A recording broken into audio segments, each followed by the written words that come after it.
This loser, ugly, disgusting virgin is the ugliest at school with no brain and no riz. Until one day he went full Sigma mode and rizzes the hottest girl in class and succeeded. At a high school, Takamine is flawless, top of her class, a star athlete, and already student council president as a freshman. She is admired by students, respected by teachers, and seemingly untouchable, a true school idol. In contrast, Koshi is utterly average, with poor grades and little presence, barely noticed by anyone. They've known each other since childhood, but she's always been out of his league. Still, he can't help but admire her from a distance.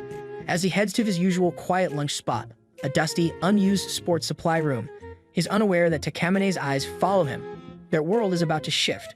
While checking his phone and dreading his latest math grade, the door creaks open. Startled, Koshi hides behind some boxes, peeking out only to freeze as he sees Takamine enter. Before he can make sense of it, she starts undressing, leaving him stunned and pressed against the wall in panic. His thoughts race as he tries not to look, wanting to respect her privacy, but the sound of clothes falling makes him glance despite himself. He freezes. Takamine isn't wearing any underwear. The shock hits him hard. The flawless, untouchable Takamine had somehow forgotten to wear undergarments to school. Panicked and flustered, he retreats, heart pounding, unable to forget what he just saw. As lunch ends and students return to class, Koshi tries to regain focus, but his mind keeps flashing back. When exams are returned, he braces for failure. But to his surprise, he passes. Then something even more unbelievable. Takamine scores a 98 instead of her usual perfect grade. The room goes quiet with murmurs. As he watches her, she suddenly starts taking off her underwear in class. Koshi stares, stunned, noticing how soft her skin looks. Then everything shifts. A butterfly appears, a door opens in empty space, and strange patterns ripple. In an instant, he's back, just about to get his test results. As he steps forward, he wonders if the bizarre moment was just a dream, hoping he still passed. On his first try, it already seemed too unlikely. Maybe he imagined it, maybe it was stress or déjà vu. But when he sees the score on the page, his stomach turns. It's exactly what he saw in his vision. As the teacher announces it, Koshi remembers Takamine getting a 98, but now there's no surprise because she scored a perfect 100. After class, Koshi realizes all the strange things today seem connected to Takamine, so he decides to confront her in the student council room. Nervously, he brings up the 98 score and suddenly the mood changes. Her calm demeanor turns cold and her presence becomes intense. Before he knows it, she's cornered him. Takamine guesses he saw her in the equipment room and presses him for answers. Then, with a smile, she says it's too late, and they'll need to strike a deal to keep her secret. Koshi panics, fearing she might get him expelled, and in his anxiety, he drops a cup of water she gave him, but she catches it just in time. Koshi quickly cleans up the spilled water, and when Takamine feels it's time, she starts undressing. Suddenly, Koshi is pulled into a dark space with a butterfly and a mysterious door. He sees a room full of clocks rewinding before snapping back to reality. Takamine is soaked. Stunned, Koshi can't process what happened. She tells him to drive her off, and as he awkwardly follows orders, she moves his hand to her chest. He focuses on how soft it feels, so she kicks him to snap him out of it. From the floor, he watches her lift her top and mention her underwear vanished. Before he can think, she confidently explains her power. Eternal Virgin Road, it rewinds time when she removes her underwear, which then vanishes from existence. In the storage room, Koshi struggles to concentrate, his thoughts spiraling as he tries and fails to focus. His eyes keep drifting to her, and the bizarre story she's telling only adds to the awkwardness, making it hard to comprehend. Yet Takamine speaks like it's completely normal. She recalls her power first appearing during a 5th grade sports festival when spoiled food left her in pain before a race she was expected to win. Slowed down, she lost for the first time and to her horror, wet herself in front of everyone. Fleeing the embarrassment, she changed quickly, and suddenly time reversed. She found herself back at the finish line victorious. From then on, she believed her power existed to make sure she never loses. As Koshi listens, unease churns in his stomach. She clearly believes she's destined to always win. Now that she knows he can remember things others can't, she casually mentions the trouble of always carrying extra underwear, though she says she's finally found a fix. Koshi, with his ability to recall events before time resets, is seen as the ideal choice. Takamine wants to make him her closet. He freezes, thinking the offer is ridiculous, like she's turning him into her personal servant. His instincts tell him to run, but before he can move, Takamine steps in, promising that if he agrees, he won't be just another nobody. It'll finally matter. Still, Koshi refuses and heads for the door, but Takamine blocks him, causing them both to fall. Dazed, he's shocked as she grabs his hands and places them on her chest, making it look like he's groping her. Just as he starts to think she's tempting him into saying yes, she screams loudly. Students rush in, find them in a compromising position, and chaos erupts. Phones come out, the police are called, and Koshi is yanked away, realizing too late he's been set up. Panic sets in as authorities arrive, ready to take him away. Takamine finally speaks, her voice low and playful, asking if he wishes none of this had ever happened. Swallowing his pride, he pleads with her to use her powers. She smiles, eyes glinting with triumph. He's exactly where she wants him. With a subtle lift of her skirt revealing her underwear, she repeats the question. Does he want her to save him? The only condition, he must become her closet. Cornered, Koshi reluctantly agrees. The surreal realm of floating clocks and glowing lights returns, signaling a reset. Free of past events, Takamine relishes her win. She clearly lays out his new role, teasing him as if his servitude is a joke. For his first task, he must dress her in new underwear since the old pair vanished. She jokingly blames him, reminding him she removed them for his sake. When he hesitates, she firmly reminds him of his place. Nervously, he pulls pink, frilly underwear from her bag, hands shaking as he approaches. Despite the absurdity of the situation, the reality of what he's about to do settles in, and he knows he can't back out. Slowly, he kneels before her, his face flushed, cautiously lifting the fabric up her legs while avoiding unnecessary contact with her skin. Takamine observes him closely, noticing something odd. Even though he had openly ogled her earlier, he now keeps his eyes shut whenever he's in her presence. Despite her attempts to expose herself, he intentionally looks away, respecting her modesty even when she gave him no reason to. She comments that he's a gentleman, hinting at a previous encounter, but before Koshi can think further, she orders him to put on her undergarment, this time challenging him to do it with his eyes closed. Koshi can't forget the day he agreed to serve Takan. It's a persistent memory, haunting him even in his sleep. He wakes up drenched in sweat, relieved it was just a nightmare, until a message from Takamine buzzes on his phone, reminding him of his duties, followed by a photo of her. As he walks through campus, he sees Takamine surrounded by admirers. The girl before him now is different from the one he remembers. He wonders whether the confident Takamine he knew is the real one or just a mask. Lost in thought, he's startled when Takamine greets him like an old friend, causing whispers among students, wondering why she'd noticed someone so ordinary. She leans in, telling him to report to the student council before homeroom. At the council office, Koshi avoids eye contact, focusing on her legs. She seems entertained by his discomfort and reassures him they're partners. Takamine hands him a small bag, and when Koshi pulls out her underwear, she casually says he should carry it for her to replace it when she uses her powers. He must put them on her afterward to save time if she needs to rewind. She lifts her skirt to show him, but Koshi stops her, prompting her to remind him of the incident she saved him from, which she could easily reverse. Reluctantly, Koshi agrees. Takamine promises a reward if he does well, ensuring no interruptions. She admits that showing her underwear is embarrassing, but she'll endure it, it's only him who sees. Koshi feels warmth for a moment, but knows better than to trust her. When he expresses doubt, she laughs and admits she's naturally manipulative. As they part ways, she casually reminds him to return the bag by day's end, warning not to keep any of her underwear. Later, in literature class, Koshi struggles to focus, his mind lingering on Takamine's strange influence, wondering how often she uses her power. Just then, the teacher calls on her, and she stands poised, ready to recite a poem. Her voice flows effortlessly, each word precise and clear, her delivery measured like someone accustomed to the spotlight. Her classmates are instantly captivated, hanging on her every word. By the time she finishes, the room hums with admiration, and even the teacher nods in approval. Koshi watches, seemingly relieved that no intervention is needed. At least, that's what he thinks. But when a breeze slips through the windows, the air shifts, growing unnervingly still, like the calm before a storm. Sensing the breeze will enhance her performance, she tells Koshi she'll use her ability, leaving him confused since her recitation already seems perfect. Without hesitation, she removes her underwear, and in that instant, a flash of light and a butterfly-like shape flicker as time rewinds. They return to the classroom, back at the moment she was called upon. This time, she pauses briefly, clearing her throat, waiting for the breeze to return before beginning again. Her timing is flawless. With the wind flowing, her voice seems to transcend reality, turning the recital into a living memory. The students are absorbed as though hearing the poem for the first time, not from the original poet, but from Takamine herself. As Takamine finishes speaking, silence fills the room before the students erupt into applause. She calmly returns to her seat, casting a victorious glance at Koshi, signaling that this wasn't about correcting a mistake, but exceeding perfection. Koshi feels the weight of the moment. Takamine tosses a crumpled paper at his head, reminding him of his duty. He hesitates, unsure of what to do in class, and decides to wait for the break to give her the underwear. Takamine shifts in her seat, subtly raising her skirt, pressuring him without a word. Koshi, horrified, realizes she's doing this on purpose to rush him. She points out an eraser he supposedly dropped, knowing full well it's in his case. Remembering her past manipulations, Koshi knows he must comply. The consequences of refusal are too high. He quietly retrieves the small bag from his desk, takes a pair of underwear, and slips it into his pocket. Nerves on edge, he approaches her desk, pretending to search for the eraser, crouching down and discreetly sliding the underwear onto her. Time drags as Koshi struggles to keep his hands steady, hoping no one notices his actions. When he's done, he quickly returns to his seat, trying to control his breath and calm the rush of adrenaline. Scanning the room, he expects someone to notice something unusual, but everyone is absorbed in the teacher or their notes. He exhales in relief, briefly smiling, feeling successful at being unnoticed. When the teacher mentions returning homework, Koshi relaxes, pleased with his subtlety. But when he glances at Takamine, he notices her discomfort. Looking down, he sees the underwear isn't fully on and panic rushes back. He wonders if she's aware, but the teasing in her gaze confirms she is. She knows and expects him to fix it.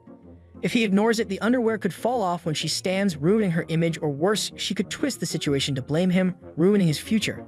Koshi hesitates, debating whether to let her control him. He did his part and she should fix it herself, but before he can act, the teacher calls her name as she stands. Koshi walks to the front, quickly apologizing to the teacher for a mistaken introduction. The teacher, slightly confused but not bothered, asks him to return Takamine's homework. Koshi does so, embarrassed by being manipulated again. Takamine, calm and pleased, smiles knowingly and says thank you. He starts to leave, wanting space to calm down, but before he can move, Takamine locks her legs around his ankles, trapping him. Without raising her voice, she quietly orders him to finish the task properly. Koshi freezes, making sure no one is watching. Once he's certain it's safe, he kneels to adjust the undergarment he mishandled, the moment feeling surreal. Takamine says nothing, but her expression changes slightly, her body tense and eyes half-lidded. She seems oddly affected by the closeness, but Koshi is too focused to notice. Just as he's finished, someone calls his name, causing Takamine to let out a quiet, unexpected sound. Koshi turns, confused, but she quickly looks away, her cheeks flushed and composure slipping. Back in the student council room, Takamine commends Koshi for completing his tasks without being caught and congratulates him on his successful first day as her assistant. Koshi, still tense from the day's events, admits he nearly fainted from the stress. Surprisingly, Takamine apologizes for pushing him so hard, her tone unusually gentle. Curious, Koshi asks what she would have done if he hadn't delivered her paper earlier. With a smirk, Takamine confesses she had no backup plan, fully confident he would help. She then flips the question on him, asking why he did it. Koshi stumbles, unsure of his reasons, prompting Takamine to suggest it's because he doesn't want anyone else to see her underwear but him. Her bold remark leaves him speechless, and though he tries to deny it, he's at a loss for words. Takamine, amused, says she wouldn't mind if he were a bit possessive. Embarrassed, Koshi changes the subject by mentioning a strange sound she made earlier. She quickly denies it, brushing it off. That night, Takamine carefully packs her bag for the next day, selecting her underwear with more thought than usual, considering which pair Koshi might like. The teacher asks Takamine to deliver a tall stack of activity books to another class. She agrees immediately, her face calm and composed. Some classmates, eager for a moment of her attention, quickly volunteer to help. From his seat, Koshi observes how naturally admired she is. As she refuses their help and heads out, Koshi suddenly feels time rewind. Before he can react, they're back at the moment the offers were first made. Alarmed, he stands, realizing Takamine expected him to step up. Remembering her strict words about his role as both her servant and confidant, he rushes to her and offers to carry the books. Once alone in the hallway, she firmly but calmly scolds him for hesitating. She reminds him that she doesn't use her power for minor changes. Every rewind has purpose, and he must be prepared, not reactive. Koshi reflects on his commitment to support her and protect her secret. They split the books and walk on, soon surrounded by admirers. Even outside class, Takamine is revered, but what amazes Koshi most is how effortlessly she manages it all. She doesn't just reject their assistance, she praises their recent successes, addressing each student by name and offering thoughtful encouragement. Koshi walks beside her, quietly surprised by her attentiveness. Later, alone in a quiet room, Takamine gently scolds him again, reminding him to better read her cues and support her smoothly. As they continue their task, Koshi tries to shift the topic from his faults, instead complimenting how effortlessly she managed the group. She accepts the praise, saying it's expected for someone aiming for a future in the AV industry. Her role as student council president, she adds, goes beyond appearances. It's about forming real connections and making a meaningful impact. Koshi grows more intrigued when he realizes she had called everyone by name. He asks if she truly knows them all, and she proudly confirms, explaining she made it a point to learn each student's name and background after becoming president. If they remember her, she feels it's only right to do the same. As they head back to class, Koshi trails behind, watching her, feeling a quiet mix of admiration and warmth. He doesn't fully grasp her reasons yet, but a part of him begins to trust her sincerity. Then Takamine, descending the stairs, casually recites Koshi's full student profile, including embarrassing details like his weak resolve, poor grades, and lack of friends. He protests that her version of a simplified profile includes way too much information. Kashi's comment earns him a sharp glare from Takamine, as if accusing him of overanalyzing her interest in his file. Realizing he may have gone too far, he quickly apologizes, but she uses the moment to tease him, calling him a pervert and hinting he's more attracted to her than he lets on. Embarrassed, Koshi denies it and walks ahead to escape the tension. Not letting him off easily, Takamine lightly kicks him, making him stumble. She blocks his path and provocatively asks what he'd do if she let him see her body. When he avoids answering, she pushes further by getting on top of him and repeating the question. Flustered, Koshi almost slips with a truthful reply but recovers, saying he'd rather know her better first. Amused, Takamine laughs, says she was joking, then teases that maybe he's open to dating her. Still dazed, Koshi follows her, trips again, and knocks himself out. He wakes in the infirmary with Takamine beside him, explaining she had to rewind time slightly to lessen the injury, but they still ended up in the nurse's office. She then pulls him close again. Now resting on her lap, she casually resumes their chat, realizing he genuinely wants to know her better. Koshi suddenly panics. Class is over, and he's missed his remedial sessions, especially gym, which he'd been working hard to improve in. Seeing his struggle, Takamine unexpectedly steps in and offers to oversee the class, surprising everyone. Her presence energizes the group, pushing them to try harder, while Koshi falls behind despite his effort. She calls him over, corrects his form, and tries to help, but her closeness distracts him. She snaps him out of it, urging him to focus. Even with her help, he finishes last and misses the time cutoff. The others mock him, and he's devastated. Calmly, Takamine declares they'll redo it until he succeeds. As the run restarts, Koshi hesitates, unsure if he should return to his usual duties, but she tells him to focus on the run. Minutes in, he's exhausted and ready to quit, until she rides up beside them on a bike, cheering everyone on, giving her all just to support him. He feels a stab of guilt. He wanted to do well, and now she's helping him try again. Then he notices Takamine standing on her bike pedals, her skirt blowing up in the wind. Koshi panics. The guys behind might see too much. Without thinking, he rushes ahead as she passes, pushing his tired body to block their view. Suddenly, the finish line appears, and he crosses it before realizing, then collapses, completely out of breath. Takamine approaches and reminds him to do his duty. Still panting, he helps her with the undergarment and is stunned when she says he came in first. He hadn't even noticed. He was so focused on shielding her that he beat everyone. He admits it feels good, even if he's not at her level. She seems happy with his progress and says it's time to head home. Later, Koshi realizes he still has her bag. He thinks about returning it tomorrow, but gets curious about what's inside. Just as he tries to peek, his phone rings. It's Takamine, casually asking about the bag and mentioning she can't run without it. Koshi senses she wants him to bring it over, and since she lives close, he agrees. Before leaving, he wonders if this is a test. If he can play his role as a proper closet, something that should only apply to school. Anything more might be crossing a line. Takamine doesn't need a closet at home, let alone a helper. But then Koshi's phone lights up with a series of flirty, suggestive images from her, each with a playful message saying how badly she needs them, complaining nothing else satisfies. She urges him to hurry, claiming she can't focus without it. Then another photo arrives. She's already outside. Koshi looks closer and realizes she's without her undergarments, and panic sets in. He imagines the worst, but quickly reminds himself Takamine is far from defenseless, sharp, strong, and more than capable. Still, the instinct to protect her takes over. He rushes to the park and finds her calmly sitting on a bench. She scolds him for being late, then thanks him sweetly, noting he's acting like her closet even outside school, something she seems amused and pleased by. She teases him, clearly enjoying how flustered he got imagining the possibilities. Koshi insists he only came because he was genuinely concerned and felt it was his duty to look out for her. Takamine goes quiet, turns away, her cheeks pink. Koshi worries he upset her, but she soon faces him with a rare, sincere smile and thanks him genuinely. He freezes, everything seems to slow, until she shifts the mood again, saying he should feel lucky to see this side of her. Koshi is unsure how to react, quietly wondering if he's only important because he remembers her gift. Still, he doesn't want to give up his place beside her. Before he can overthink it, Takamine snaps him out of it, asking if it's really okay for him to keep caring. She reaches for her bag, and when he gives it to her, she notices how warm it is. He had held it the whole way. With a smirk, she teases him about it, implying something scandalous. Koshi turns red, stammering, while she laughs and walks ahead, clearly amused, with him trailing behind, still trying to defend himself. Swim class kicks off with a burst of excitement.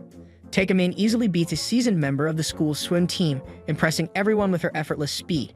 Despite the loud cheers, she seems unsatisfied and abruptly demands a rematch. Before Koshi can react, time rewinds, pulling them back to the starting line. This time, Takamine switches to the backstroke. Koshi observes her graceful movements, but the new angle makes it harder for him to stay composed. Realizing he's been staring, he quickly looks away, flustered. Once again, Takamine wins handily and strides over to Koshi, immediately confronting him about not questioning her reset. Embarrassed, he mumbles that he didn't have a chance. She explains it wasn't just about winning, it was about leaving a stronger impression, with the backstroke adding flair. Leaning closer, she teasingly asks if he preferred it, catching him off guard before mercilessly teasing him for getting caught looking. Kakashi's ears flush red as he hurriedly tries to steer the conversation elsewhere. He awkwardly asks Takamine how she used her ability while swimming, noting she didn't seem to be wearing anything underneath. Amused, Takamine tells him to look closer, revealing she had on a special garment to keep things hidden. Flustered, Koshi struggles to hide his embarrassment. Smirking, Takamine tells him to meet her after class.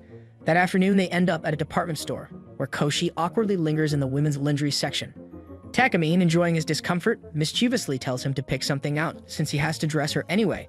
Trying to avoid more teasing, Koshi blindly grabs a set, only to realize he's chosen something extremely racy, making him squeak in horror. Flushed, he quickly puts it back and browses more carefully. Eventually, he finds a simple light blue set that feels right. Handing it to Takamine, she raises an eyebrow and asks why he chose it. Koshi, wary of more teasing, simply shrugs and says it was nothing special. Takamine announces she'll try it on, and to Koshi's surprise, yanks him into the fitting room. She casually reassures him that her dark tights will keep things appropriate.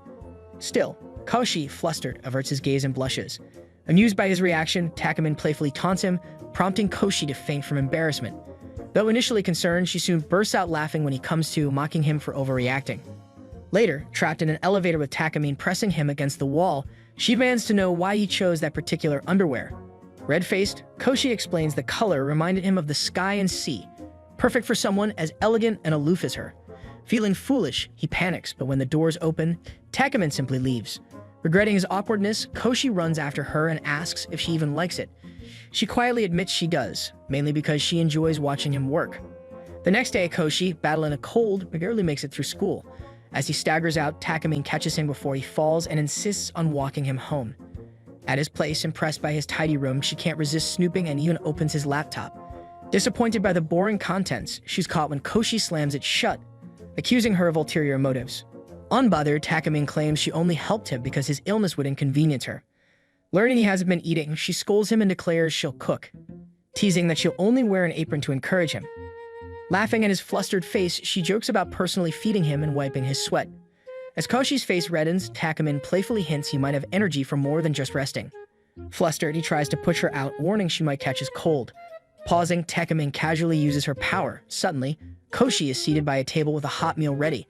From the doorway, she quickly gives instructions and promises to check on him later. Koshi suspects she rewound time to erase her teasing, but the food proves her care. Hesitantly tasting it, he's surprised by how good it is, even without an appetite. As he eats, he wonders if her kindness is just because he's her closet, or if it means more.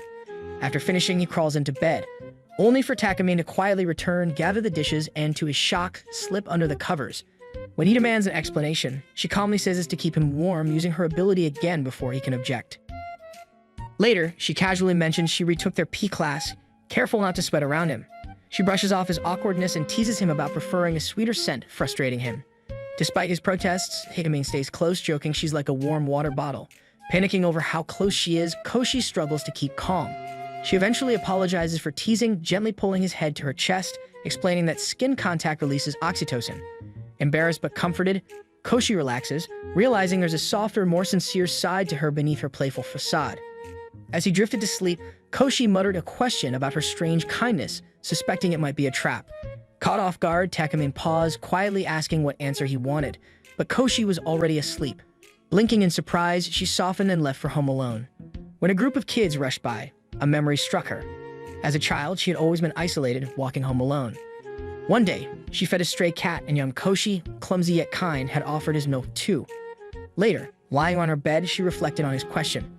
Kuro, the same black cat from her past, nuzzled her, and as she played with him, she found it silly to think she faked kindness just to keep Koshi close. Meanwhile, Koshi woke, saw her message saying food was in the fridge, and reheated the meal.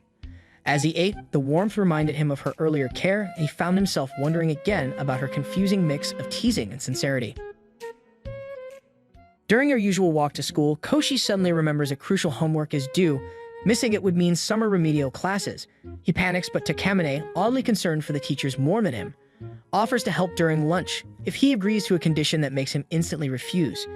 She hints that their recent run might have awakened a new determination in him, but reminds him not to slack on his duties as her closet. All day, Koshi struggles to focus, hiding his notes and battling anxiety. Mid-class, he watches as Takamine, nudged by the teacher while writing on the board, nearly rewinds time to fix a small mistake, but instead adapts it into a clever, valid answer, impressing the class. Later, he overhears her being thanked for a smartwatch gift idea. The girl mentions a newer version came out after. Takamine hesitates, tempted to reset the day, but ultimately holds back again. Instead, she takes out her phone and suggests a straightforward modern fix, trade-ins. In class, Koshi keeps watching her. She shows faint signs, brief pauses, clearly wrestling with the temptation to use her power. By the final bell, Koshi proudly turns in his homework, relieved. As he exits the teacher's office, he spots Takamine nearby, unsteady, a slight flush on her face. Worried, he hurries to her. She wakes him off, claiming there's nothing she'd change about today. But Koshi isn't convinced. He crouches beside her, gently urging her to use her ability if it would help her feel better. She stubbornly declines, insisting the day went well. Eventually, though, she admits she was afraid that rewinding might stop him from finishing his assignment. Koshi stays firm, urging her to undo the strain the day placed on her. She agrees, but only if he's the one to trigger her ability. Even then, she tries once more to stop him, reminding him he'd have to redo everything. Koshi, more self-assured than usual, says it's okay. He knows the answers now and can finish quicker. What matters is her well-being. Takamine looks at him, then nods. Koshi, a bit anxious, closes his eyes and activates her power. The familiar dizzying wave of time reversal engulfs them both. When the rewind ends, Koshi notices everything is the same. It's still the end of the school day. Confused, he asks Takamine why they didn't go further back. She calmly explains she only rewound a few minutes, not wanting him to redo all his hard work. Wanting to avoid a repeat, she offers to help him with his summer homework. True to her word, she tutors him at her house during the break. One day, after several mistakes, she rewinds time to let him try again, casually mentioning her mom's absence and how she'd make things more guest-friendly. That's when Koshi realizes they're alone, and being near someone like Takamine, gorgeous and unpredictable, makes him nervous. As he tries to refocus, she suddenly appears behind him, corrects him again, and rewinds time. Later, seeing he's only halfway through, she teases him about stalling to be with her. Flustered, he denies it, and she offhandedly remarks that they're not actually alone. There's a third inhabitant, her cat. Koshi expresses interest in meeting it, but explains he can't own one because his mom is allergic. He politely asks if he can still meet her cat, hoping it'll give them a break from their intense studying. She initially declines, warning he'll only get distracted again. Koshi negotiates, saying seeing the cat will help him work faster. With a reluctant sigh, she gets up to fetch the pet, mumbling something he doesn't quite catch. To his surprise, when she returns, she's not holding a cat. Instead, she's wearing cat ears and a collar. She casually says her real cat is outside, so she'll play the role to motivate him. She immediately starts acting like a cat, stretching and lounging, her expression playful. Flustered, Koshi struggles to focus on his work. Amused, Takamine gets closer, trying to get a reaction. Eventually, Koshi, overwhelmed, asks her to stop. Noticing his reddening face, she smiles, satisfied, but admits she's enjoying herself too much to stop completely. Teasingly, she gets onto his lap like a relaxed cat. Despite the distractions, Koshi finishes the homework by evening.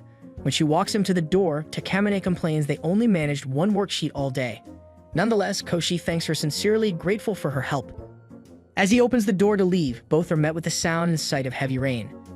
Takamine quickly insists he stay, mentioning the forecast predicted rain all night. Koshi, trying to be courteous, offers to sleep in the hallway, but Takamine mentions a spare room. She casually says she'll warm up some food and jokes about helping him bathe. Just then, they hear a noise from another room. Tak's real cat has returned. She offers to bring him out so Koshi can meet him. Returning with a sleek black cat, she introduces him as Kuro. Koshi's eyes light up, and Takamine watches, hoping for recognition, but he simply compliments the cat's grooming and shiny fur. Takamine freezes in disappointment as the room suddenly goes dark from the rain. She quickly recovers, brushing off the shock and assuring him that the power should return soon, suggesting they make the best of it. She sits back on her bed and asks Koshi to entertain her with a story. Disappointed by his hesitation, she narrows her request to a story from their elementary school days, admitting she doesn't remember much about him.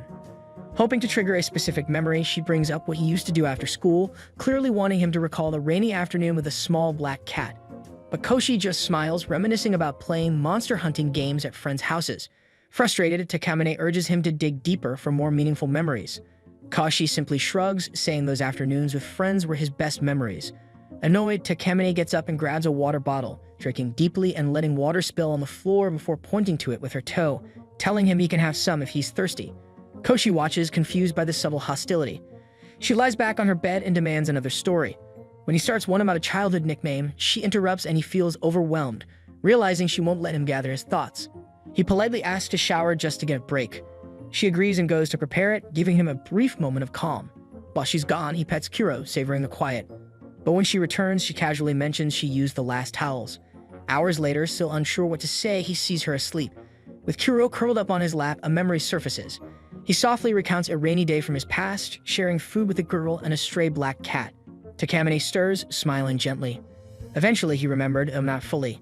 He spoke warmly of the girl and the cat, but didn't link them to the present. With her back to him, Takamine asked why he didn't consider that day a favorite. Koshi admitted the girl had confessed her feelings, but he'd been too shocked to reply. After that, both she and the cat disappeared. He returned to the spot they'd met, but it was always deserted. Turning to him with eager eyes, Takamine asked what he'd do if he saw the girl again. When Koshi asked if she knew who the girl was, hope flickered in her eyes, then faded. She hid her disappointment, choosing not to correct him. Even if he hadn't realized it, the memory still lingered. A sudden clap of thunder startled her, and though she joked that he was scared, another burst of lightning made her leap into his arms. Koshi fell but stayed still as she held onto him. He finally understood she hadn't stayed out of duty, but because she didn't want to face the storm alone. Flustered yet soothed, she buried her face in his shoulder, muttering that he should forget it. As thunder rolled again, still holding him, Takamine let a small, hidden smile appear. After what feels like ages, the lights flicker back on.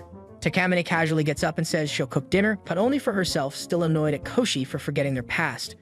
But noticing his gloomy expression, she changes her mind and makes enough for two. Before heading out, she suggests a game to lift the mood. They'll act like newlyweds. The rules are simple: stay in character or face a penalty. Takamine declares the punishment to be eternal singleness, which rattles Koshi.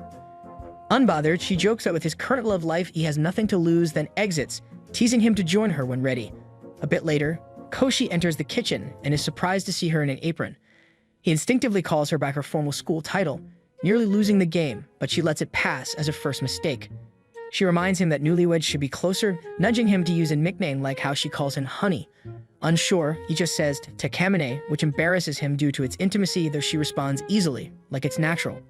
Flustered, he tells her she should wear safer clothes while cooking. She flirts back, suggesting he help her change and gives him the task. Once done, she asks him to stir the sauce so it doesn't burn. Wanting to be helpful, he stirs, but keeps stealing glances at her. Takamine's presence is overwhelming. When the stew begins to scorch, she swiftly rewinds time just enough to fix it. She chides Koshi for being hopeless in the kitchen, but with her help, they finally finish the meal. Koshi is amazed by the variety and praises her cooking. Sitting close beside him, she insists on feeding him the first bite. Flustered, he declines, but she playfully reminds him they're pretending to be married. A drop of sauce lands on her leg and Koshi panics, fearing it might burn her. Pouting, she pretends to be upset, not by pain, but by wasted food, then shockingly suggests he lick it off. Stunned, Koshi freezes, and before he can react, she secretly rewinds time to erase her words. When he snaps out of it, she's already grinning, teasing him about missing his chance. Still confused, he wonders how she used her power unnoticed. She tugs on her apron with a smirk, warning him to stay alert or she'll keep outsmarting him, then assures him she'd never let him do it anyway. After dinner, he thanks her, claiming it was delicious, though he barely tasted a thing through all the tension. Takamine says she'll run a bath, and Koshi offers to handle the dishes so she can enjoy it first. She pauses, glances back, and proposes they bathe together since they're married.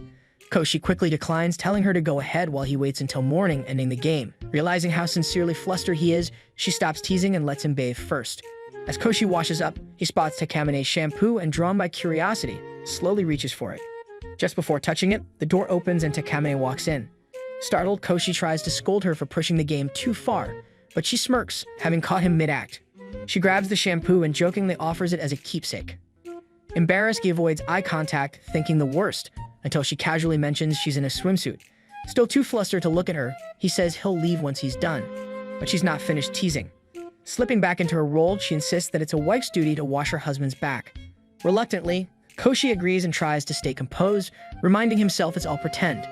That illusion crumbles when her hands softly touch his back. He freezes, mind racing, as she leans in and whispers, genuinely surprised by how toned he is. Koshi, overwhelmed and desperate to stay focused, starts reciting prime members, but the tactic fails when something soft touches his back. Nervously glancing behind him, he sees Takamine has wedged balloons there to avoid direct contact. Once she finishes rinsing him, he quietly breathes a sigh of relief, until she steps in front and casually offers to wash his hair. Koshi weakly objects, saying they agreed on just his back, but she calmly reminds him she never said that's where she'd stop. Resigned, he sits still as she lathers his hair, struggling to stay composed, until she mentions using her own shampoo. Overcome by flustered thoughts, he blurts an excuse and plunges into the bath to cool off. Takamine starts to tease him and pauses, sensing she's gone too far. With a softened look, she quietly exits, leaving him alone to unwind. That night, restless in the guest room, he wonders why she always pushes limits. Just then, she calls from the hallway, reminding him to set his alarm. Moments later, she enters, climbs on top of him, and playfully declares her superiority as a higher being. As he looks up, he realizes it was all a cover. She's just scared of the thunder. As Koshi looks up at Takamine towering over him, he accepts the reality. He'll never beat her at anything. A few days later, they're on patrol during the summer fireworks festival. Takamine is already there in a stylish yukata when Koshi arrives. Though if he's on time, she reminds him she's always 5 minutes early, so as her top aide, he should have been 10 minutes early. Without wasting time, she leads them through student hangouts. Koshi trails behind, captivated by her poise. After a while, she declares it's safe for a break and asks Koshi to assist with her power prep. He's puzzled since she hasn't used it, but she explains she forgot her usual prep at home. Koshi hesitates, uneasy about the crowd, but she reassures him no one's watching. She fakes a request for him to fix her sandals, giving him cover to help. When he does, she thanks him sweetly, so warmly it catches him off guard. He secretly enjoys this softer side of her. As fireworks near, she suggests they find a viewing spot. On the way, Koshi overhears whispers assuming they're a couple. The thought embarrasses him. He's certain Takamine wouldn't appreciate the mix-up. He briefly wonders what it would be like to actually date her, assuming she'd still be in charge and boss him around. As they walk past a couple, Koshi overhears the girl asking her boyfriend to hang out after the fireworks, making him imagine how that moment would go if it were him and Takamine. His thoughts are cut off when she suddenly calls his name. After confirming the area is clear, she uses her power to rewind time, giving herself another chance to scan for trouble before the show begins. They restart their patrol, but this time, she leads him to a different location filled with adult couples. Koshi spots one pair openly kissing, and beside him, Takamine asks for a drink, wanting a quick rest. He steps back slightly, assuming she saw the same couple and might tease him. Nervously, he pulls out a bottle of tea, momentarily picturing a romantic scene where they share it. She calls his name again, asking why he's stalling. When he offers the tea, she turns it down and instead requests his help with her power again. The cycle continues through the night. After each patrol, Takamine rewinds time and leads them somewhere new. Koshi notices her growing quieter with each round. Eventually, they find themselves alone in a secluded area. Koshi starts to suspect he might be behind her shifting attitude. He reflects and realizes her mood always dips after a break, right before she resets time again. It occurs to him that she might be trying to say something important, searching for the right moment with each restart. He dismisses the idea, thinking he's just reading too much into things. Besides, she'd scold him for spacing out. Suddenly, fireworks burst overhead. Takamine asks for his opinion, and Koshi, flustered, calls it beautiful. She lets out a small laugh at his awkwardness. As the sky glows with color, Koshi looks at her, amazed. In that instant, she's as stunning as the display above. When it ends, she calmly suggests they head back. One summer evening, Takamine calls Koshi and invites him to an open campus event. Though exams are still a year away, she's eager to see if the university suits her. Koshi agrees, but feels intimidated by the school's elite status. When she casually asks about his future, he's caught off guard, unsure of his goals. Before he can answer, she jokes that as her closet, it's his role to follow her, which unsettles him. It could mean going to the same university or doing nothing at all. She shrugs it off, saying she only cares that he stays by her side. Later, she video calls him to show off new clothes she bought online, teasing him and blaming him for inspiring her interest in the style during a past shopping trip. She gives him a full view, warns him not to hang up, and playfully suggests he join her at the university to see her outfits daily, even mentioning a club that celebrates the look. Koshi, blushing deeply, urges her to stop joking and insists she never join a club like that, even in jest. Amused by his concern, Takamine changes tactics. She adjusts her phone, speaks clearly into the camera, and tells him to enroll at her university so he can act as her personal assistant and protector, promising a reward for his loyalty. Koshi feels trapped, knowing she's deliberately challenging him, aware of his grades. Suddenly, her cat Kiro knocks the phone, briefly revealing a flustered Takamine. She quickly hangs up, later texting that the rare glimpse was his first payment, and now she expects him to pass the entrance exam. When the weekend comes, Koshi arrives on campus early, hoping to make a good impression. Soon after, Takamine appears, instantly drawing attention with her elegance. She suggests they look around before orientation. As they walk, Koshi trails behind, noticing how many people, especially guys, stare at her. Watching her effortlessly navigate the campus, he realizes she truly fits in. Noticing his distracted gaze, Takamine teases him to focus on the school, not just her. She remarks that while the campus is impressive, her college experience might hinge on him. Her comment catches Koshi off guard, and before he can respond, Takamine imagines what might happen if he doesn't join her. Without his support as her closet and protector, everything could fall apart. Annoyed, Koshi replies that she can just fix any issues with her power. Disappointed he isn't playing along, she drops the joke and revisits the question she asked earlier about his future. Taken by her sudden seriousness, Koshi admits he plans to work after graduation to help his financially struggling family, especially with his sister starting high school. Touched, Takamine suggests he find a part-time job so he can still assist her. Without waiting for his response, she walks toward the auditorium, noting orientation is starting. As they cross campus, she briefly zones out, missing Koshi calling her, but regains focus as they enter the hall. Once inside, she promptly asks if top students receive any special benefits. Takamine's confidence catches everyone off guard, especially since she hasn't even enrolled yet. A staff member mentions that while nothing is certain, some professors do recommend top students for jobs.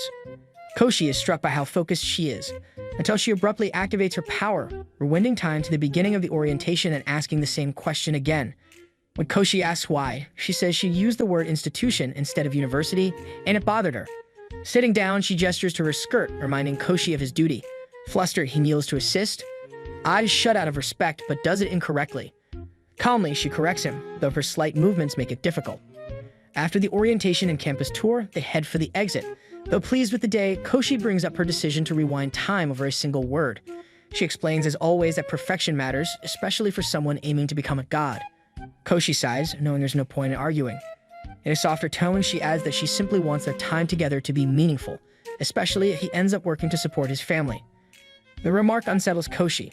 He'd assumed that no matter his choice, his service to her was non-negotiable. Takamine is mildly annoyed by his assumption and sharply tells him she was clearly joking. She won't make him tag along if he has other plans, but reminds him not to get ahead of himself. They still have nearly a year left, and she plans to make full use of it. Calmly, she walks away. Koshi watches her go, recalling the past months as her personal servant. Their deal was always temporary, and he should feel relieved it's ending soon, but instead he feels an unexpected sadness at her casual mention of their eventual separation. The next day, during summer break, students are unexpectedly called to school. Running on little sleep and still thinking about her words, Koshi is distracted until a stir behind him draws his attention. Takamine is approaching, turning heads with her looks. He greets her wearily, noticing a hint of gloom before she quickly masks it with her usual confident demeanor. As they walk, he sees people staring oddly at her. Looking closer, he realizes her outfit is slightly off. Embarrassed, he moves to block others' view and quietly points it out. She soon notices her reflection in a nearby window. With no shame, she casually claims her odd outfit is an eco-conscious choice to cut emissions, then readjusts her uniform and walks ahead. Koshi watches, baffled. Takamine is bold and quirky, but this feels off. Brushing it off, he follows, soon noticing more strangeness. She's missing a sock and clumsily handling her train pass. Worried, he boards with her. The train's unusually crowded, but she shrugs it off, reminding him that workers ride too. As she lectures him, Koshi silently vows to cover for her if she's having a rough day. That promise is tested when he spots something odd about her blouse. She jokes when he stares, then admits it's an old uniform she grabbed because the others were dirty. When she shifts, the blouse catches in the train door and rips. Koshi rushes to shield her, apologizing. She says nothing, simply rewinds time. Suddenly, it's 7:00 a.m., and everything begins again. Only now she's flawless. Everything about her seems normal, no awkward moments, no odd actions, just her usual confident self. No one notices anything, but Koshi, now aware, can't forget what he saw. Her hidden expressions weren't his imagination, they were real. He starts to think she might be sad or hurt that their time is running out. Even if she acts unfazed, it's obvious they've grown close. The idea of parting feels wrong, and Koshi feels it too. The thought tightens his chest, so he vows to find more time with her. Standing at the cram school, he doubts if the extra study hours will be enough to get into the same university as Tak, and even if he does, the tuition looms. It's a lot, but he tells himself to focus on one step at a time. First, pass the exam. Taking a breath, he enters. Eyes closed, he braces himself, then bumps into someone. He quickly apologizes, ready to be blamed, but the girl also says sorry, then freezes when she recognizes him. Koshi stares, confused. He has no idea who she is. After reintroducing herself, Ellie waits as Koshi heads into the cram school to complete his registration for summer classes. When he returns, they stroll together, falling into easy conversation. Their talk soon becomes nostalgic as they reflect on their childhood and close friendship during grade school. Koshi is struck by Ellie's newfound confidence and maturity. Sensing his reaction, Ellie smiles and mentions she's now an amateur model. Impressed, Koshi listens as she suggests they go somewhere more meaningful to continue catching up. She leads him to the playground they often visited as kids, calling it the ideal spot for heartfelt talks. She dashes playfully toward the slides, laughing while Koshi notices a stairway leading to a quiet part of the park where he once cared for a stray cat with a girl he liked. Just as he gets lost in thought, Ellie calls out, breaking his reverie. She grabs his arm and pulls him along. Near an old faucet, they recall filling water balloons and playing with friends. Suddenly inspired, Ellie challenges him to a water balloon match. The loser buys ice cream. Koshi protests that they don't have balloons, but Ellie, grinning, runs off and returns moments later with a bag of them. Koshi, amused, asks why Ellie didn't just buy the ice cream, but she insists it'll taste better if she earns it. While prepping water balloons, she outlines the rules, 3 each, and the first one hit loses. She hands Koshi average-sized ones, but overinflates her own to cheat, only for them to burst before the game starts. Drenched, Ellie laughs it off. Koshi offers to find a towel, but she refuses, saying she'll dry off soon. Still concerned, he urges her to rest by a kiosk and promises ice cream. At that, she happily requests her favorite popsicle. While Koshi walks to the store, he worries about Ellie's recklessness and winces, thinking about what Takamine would say if she knew. The thought of her stops him briefly in his tracks. When he returns, towel and popsicle in hand, Ellie grins, already dry from the summer heat.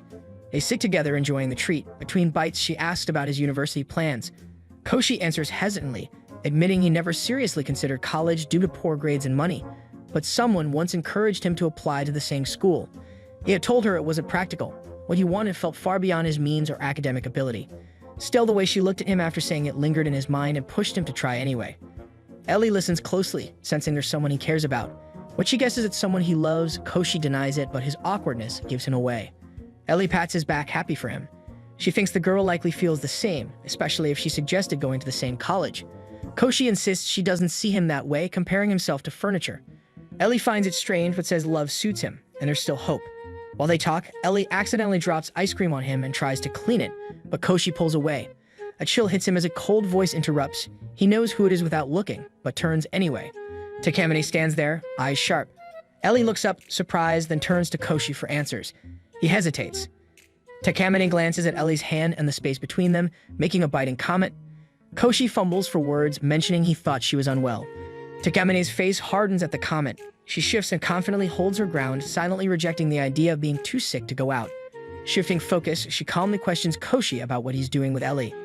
Misinterpreting the tone, Ellie assumes it's praise and jumps in to explain she just invited Koshi to play with water balloons like old times, but Takamine doesn't seem to register it. She repeats her question. Koshi casually replies they were just having fun. Takamine looks stunned, her face caught between confusion and offense. Still oblivious, Ellie cheerfully invites her to join, which Takamine takes as mockery. Ellie rushes off to grab more balloons, leaving the two behind. Once alone, Takamine turns away and questions if this is really what they're doing. Koshi, not sensing her mood, sincerely agrees, thinking she's okay with it. Takamine snaps, slaps him, and as Ellie returns, begins to scold him for being insensitive, wasting time, and ignoring their future. As she vents, Ellie finally realizes Takamine is the girl from Koshi's story, the one he wants to go to college with. Trying to ease the tension, Ellie quickly claims she made Koshi play, pointing at the balloon bag. Takamine glances at it, realization setting in as her expression softens. She'd misunderstood. Ellie suddenly recognizes Takamine from their old PE class, and Takamine recalls Ellie as the girl Koshi used to hang out with. Flustered, both Ellie and Koshi apologize for dragging her into something so silly. Takamine tries to stay stern but speaks more gently. She makes an excuse to leave, but Ellie lightly grabs her hand and asks her to stay and chat like old times. She calls Koshi to get drinks, and Takamine hesitantly sits with her. When she tries to leave again, Ellie apologizes softly, admitting she's not used to boys after attending an all-girls school and seeing Koshi again brought back old feelings.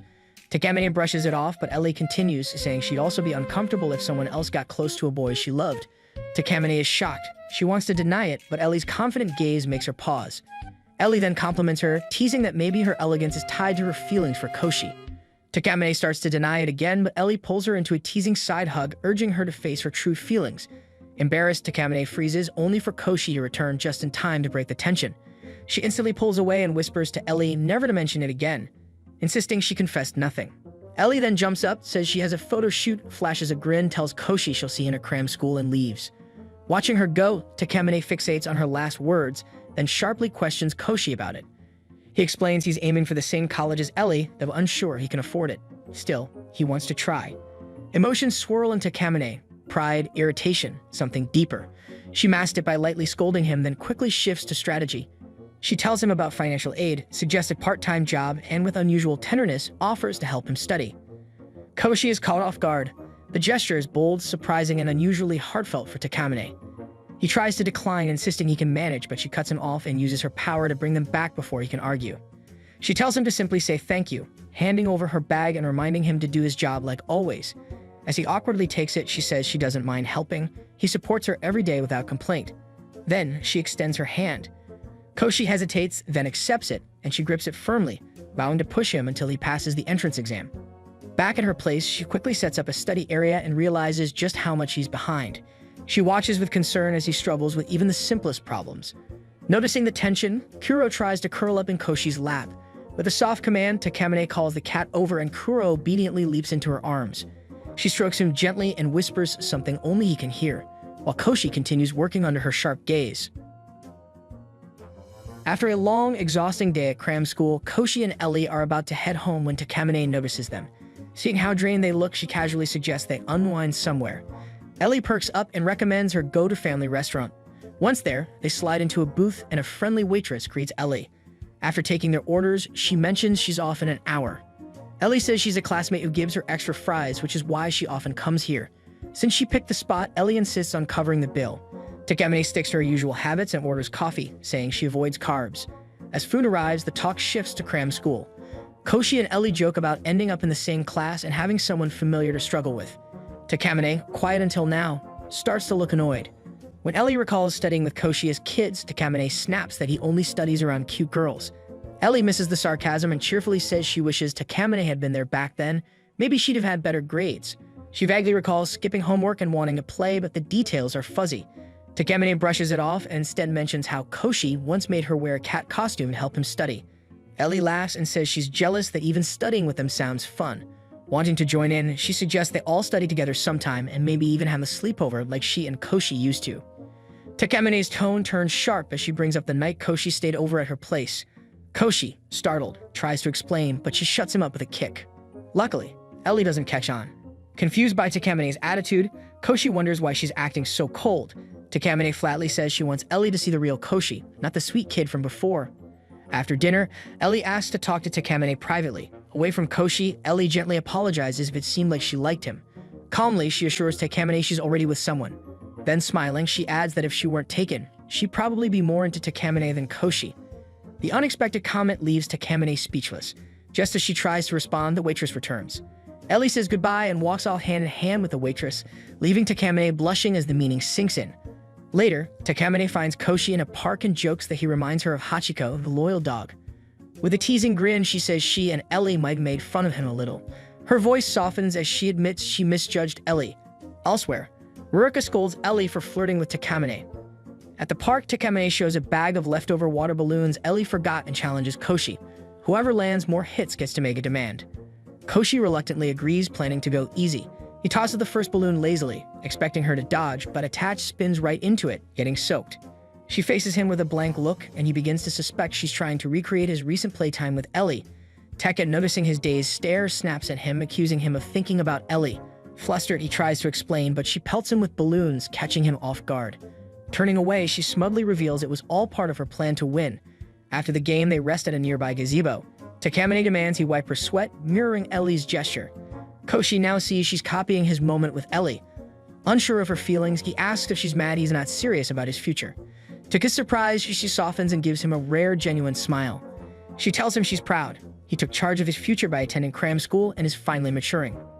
Koshi thinks he's off the hook, but Takamine insists he help clean her. Realizing resistance is useless, he offers to wipe her neck. She tilts her head to reveal it's already dry and says other spots need attention, letting him choose. Overwhelmed, he picks her stomach, assuming it's the safest choice. Seeing her smooth skin leaves him flustered, but he wipes it quickly. Back at the gazebo, she praises him calmly, explaining the whole game was her idea, to spend time with him and remind him of his role as her assistant. She wants him to remember this day, not the water balloon fight. When he doesn't reply, she finds he's fainted with a fever. On Summer's last day, she invites him to a spa, saying it's something she wants to do before break ends. He agrees, happy to be with her and to show his gratitude. Before exploring further, they decide to grab drinks. Takamine mentions she has 2 free drink coupons from a friend, but Koshi has already returned with 2 coffees, saying it's his treat since she invited him. Unimpressed, she rewinds time and tells him to use the coupons and get her a vanilla latte instead. Hiding nearby, she tells him to handle the drinks properly this time. Afterward, they visit a large Nordic-style gift shop filled with trinkets, snacks, and plushies. As they browse, Takamine quietly admires a soft bunny plush. Seeing a chance to thank her, Koshi pretends to go to the restroom and secretly buys it. When he offers it, Takamine dismisses it, saying the bunny didn't matter and that looking at herself is more fulfilling. Disheartened, Koshi admits he bought it to thank her and shows the gift.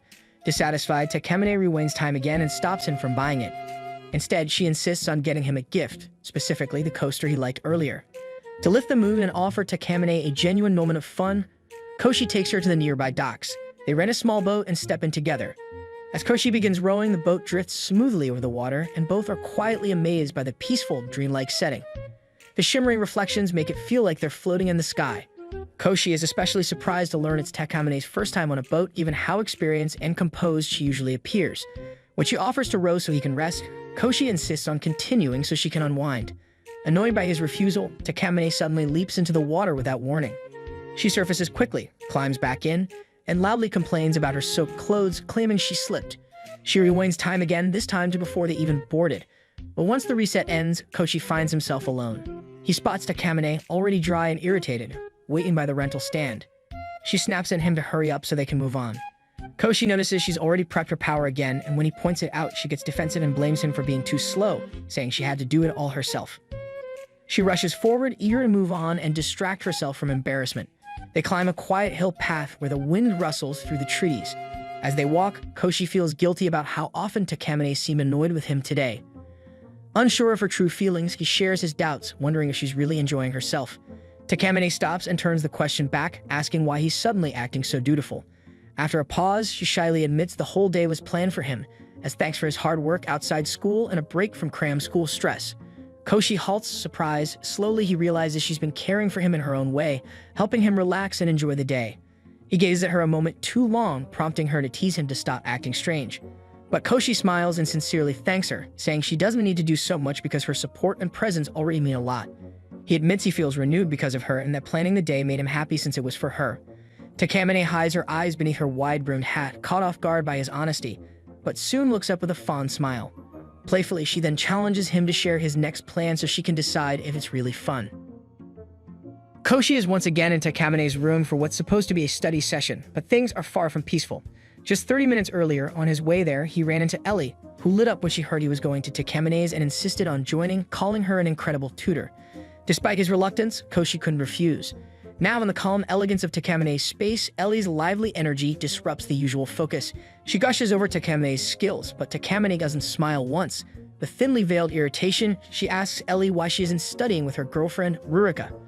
Unfazed, Ellie says Rurika's too busy lately, and they rarely hang out. Koshi is briefly surprised. He'd forgotten Ellie once mentioned liking girls. As time drags on, his unease grows. He notices Ellie intentionally brushing Takamine's arm. Her look confirms it wasn't an accident. Koshi realizes Ellie likely came to flirt. Before he can process it, Takamine sharply tells him to run to the store. He hesitates, but when she repeats the command, he leaves. Once he's gone, Ellie says she wants to talk alone, but Takamine cuts her off and asks her to leave, saying dealing with both of them is just too much. Ellie agrees, but first asks if Takamine and Koshi are dating. Caught off guard, Takamine quickly denies it, coldly saying Koshi is beneath her. Ellie, catching the truth in her voice, smiles knowingly, sensing hidden feelings instead of contempt. She warns Takamine that Koshi is incredibly oblivious, so much so that even a direct confession might go over his head. Trying to stay guarded, Takamine pretends to speak about a friend who likes Koshi, her voice gentler as she shares this girl's struggles. How no effort seemed to reach him, leaving her feeling invisible. Amused, Ellie plays along and asks what this girl tried. Embarrassed, Takamine admits the girl tried many things: cosplaying, washing his bath, doing thoughtful things, but none got through. Ellie listens, clearly aware Takamine is talking about herself, yet touched by the raw emotion. She asks if the boy ever showed he cared. Takamine quietly recalls times he did, rushing to the park worried about her, nearly sacrificing his grades to care for her when she was sick, and planning a sweet outing that felt like a date, even if he never said so. What truly moved the girl was realizing the boy was now studying hard to get into her university. Despite her feelings, Takamine says the girl is still scared. Unsure if she's misinterpreting things or if the boy is just being polite, acting out of obligation, or worse, doing it because she's popular. Unable to hold back, Ellie grabs Takamine's shoulder, eyes earnest, and insists she tell her friend that when someone consistently goes out of their way, especially when it's inconvenient, it usually means they care. She says the boy clearly has feelings even if he doesn't recognize them yet. Takamine, surprised, nods and promises to encourage her friend not to lose hope. Then, curious, she asks Ellie if she came just for the story or partly to get closer to her. Ellie blushes, and though she says nothing, her reaction is clear. Takamine gently says there's nothing wrong with wanting closeness as long as it stays discreet. Meanwhile, Koshi returns from the store, climbing the stairs with groceries and bracing for drama. He imagines Takamine scolding Ellie for showing up uninvited, but hears laughter instead. Curious, he presses his ear to the door and thinks Ellie might be teasing Takamine. His heart races at the thought, but when he enters, all he sees is Takamine introducing her pampered black cat, Kuro. A few days into the new semester, the topic turns to uniforms. Takamine says she much prefers the winter one, complaining that the summer version is so thin it turns see-through when she sweats. Luckily, the blazer helps avoid embarrassment and is more comfortable in the cold. That's when it dawns on Koshi, if the uniform is what stops her from using her power, then she must have been rewinding time often last winter. It hits him that every time he saw her then, she might already use her ability. Noticing his blank stare, Takamine gets annoyed and snaps him out of it by suggesting a game. She tells him to turn around, uses her power briefly, and when he faces her again, her umbrella is gone. She explains the rules. He has until they reach the station to figure out how she used her power and what else changed. The winner gets to command the loser once. Koshi objects it feels unfair, but she insists the clues are always there, not just in appearance, but in behavior. It's all about paying closer attention. Takamine remarks that winning doesn't benefit her much since she already has many ways to control Koshi, but if he wins, she teasingly says he could finally make her do something embarrassing, like wearing a swimsuit in front of him. Koshi, flustered, quickly denies wanting anything like that. Still smiling, Takamine shares what her command would have been, tying him up and making him listen to recordings of her voice on loop. The thought unsettles him as they walk, with Koshi lagging slightly behind, studying her closely for any subtle clue in her walk or posture. But the more he stares, the more awkward he feels, worried others might see him as creepy. And if Takamine notices, she'll surely tease him. He spots a puddle and briefly considers using it as a mirror, but decides it's too obvious. Instead, he trusts his gut. When they reach the station, Takamine looks at him expectantly. He gives his answer, but she shakes her head. He got it wrong. She explains he overlooks several subtle hints in her behavior. Disappointed, Koshi wonders if overthinking cost him the win. Still, he accepts the loss, though it clearly stings. To his surprise, Takamine admits she's a little let down too. She was curious what he might have asked of her.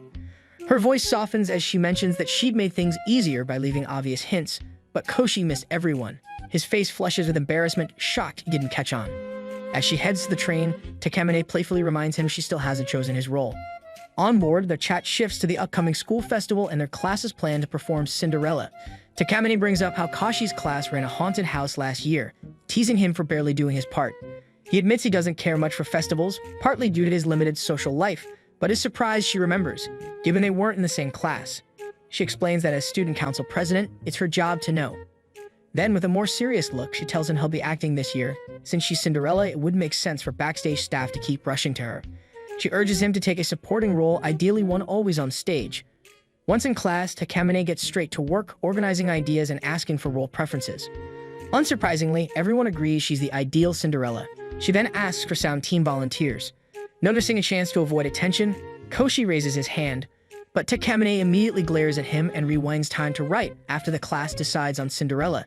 Now acting casually, she calls Koshi out to help write names as students choose their roles. Her real goal is to keep him close in case she needs to use her ability again. As volunteers start speaking up, Koshi stands silently behind her, unsure. Takamine tries stalling for time, but Saya, a top student with a shady reputation among girls, confidently volunteers. Others withdraw, assuming his charm guarantees success.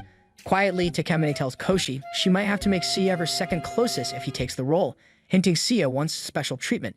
Realizing she may have to share her secret with someone like Saya, Koshi abruptly raises his hand and volunteers to be the prince.